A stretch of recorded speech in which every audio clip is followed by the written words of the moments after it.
Hi and welcome back to the first edition of the Standen report for 2020. A quick recap on the last quarter of 2019, which was certainly a more positive one in terms of the property market. Following 18 months of instability prior to July last year, buyers were back and finally feeling confident once again. The federal election was behind us, providing a little more certainty in terms of housing and lending policy. Interest rates fell and they're currently on hold at a historic low of just 0.75%, and housing demand increased, all contributing to the recovery of the Sydney property market, which we've all been waiting for. By the end of the year, dwelling values experienced positive growth for the first time since the market peaked in July of 2017. It was only 0.1%, but enough to indicate things were starting to improve.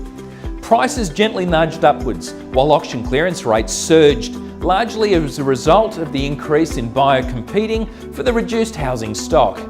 Of course, with the new year well and truly upon us, this renewed confidence is continuing to impact on the market. It's also traditionally the time of year where many people are ready for a change. Buyers are wanting to move sooner rather than later, and sellers who were holding off because of Christmas are now looking at securing campaigns for the first and second quarters of 2020.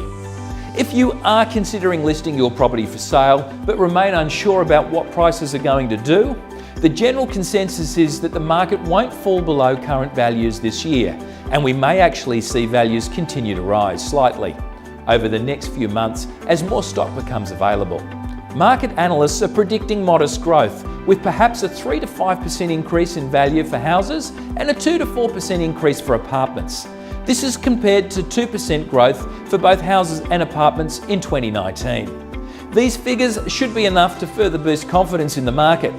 However, it's 2021 that analysts are already calling the spring to the housing market winter. In other words, it's probably going to be another 10 to 12 months before the recovery really kicks in.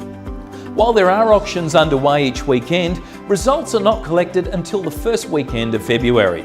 However, if the weekend of December 9 last year is any guide, which ended up being the second busiest auction weekend of the year, it's likely clearance rates will continue to hover around that 70 to 80% mark over the coming weeks.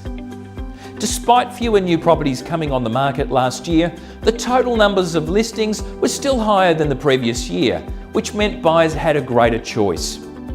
If you are thinking of buying or selling, as I mentioned earlier, now is the time. At Standen Estate Agents, we can prepare everything for your campaign, and our concierge manager Caroline is also here to assist you with your initial inquiries.